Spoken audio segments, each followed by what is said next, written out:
Ever stare into your fridge on a Saturday morning and think, eggs, milk, flour, I want magic, not just pancakes? What if I told you that with those exact ingredients in one pan in about 20 minutes, you could make this?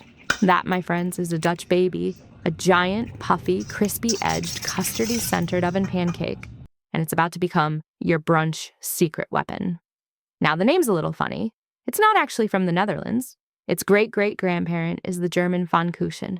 But the story goes that in a Seattle cafe back in the 1900s, the owner's daughter couldn't quite say Deutsch, which means German, and it came out as Dutch.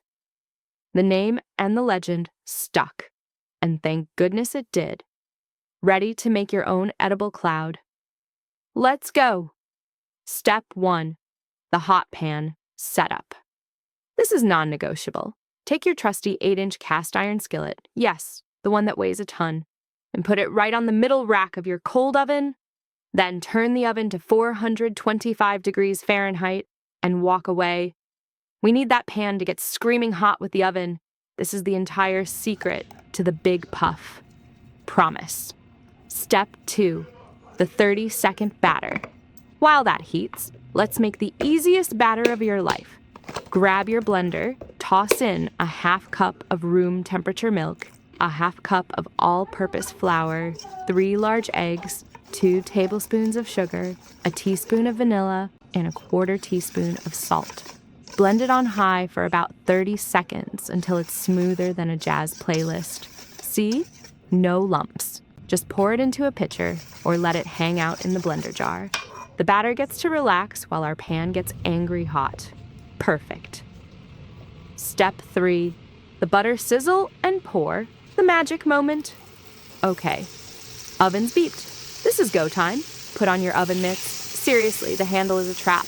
Open the door, pull the rack out. You'll see your fiercely hot skillet. Drop in 2 tablespoons of unsalted butter. Listen to that. It'll melt and foam in seconds. Swirl it around to coat the bottom. Now take your batter and pour it right into the center of that buttery heaven. Don't stir, don't swirl. Just close the oven door. And now we walk away. For a full 18 minutes, do not peek. I know it's hard, but we're letting steam and hot iron work their science magic. Peeking lets the steam out and the magic down. Step 4. The grand reveal and the flourish. After 18 minutes, you can check. It should be gloriously puffed with deep, golden brown, crispy edges.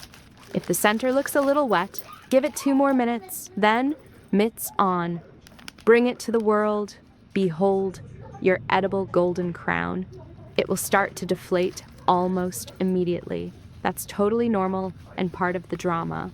Now, for the flourish, a huge, snowy dusting of powdered sugar right over the whole skillet. Then slice it into wedges right in the pan. Top it with a mountain of fresh berries, a drizzle of maple syrup, or even a squeeze of lemon. That's it. 7 ingredients, 1 pan, 0 fancy skills. You've just made a breakfast that looks like it came from a fancy bakery, but you know its secret, humble, buttery history. So, did you make it? Tag me in your puffy masterpieces. And if you loved this bite of history and batter, subscribe for more.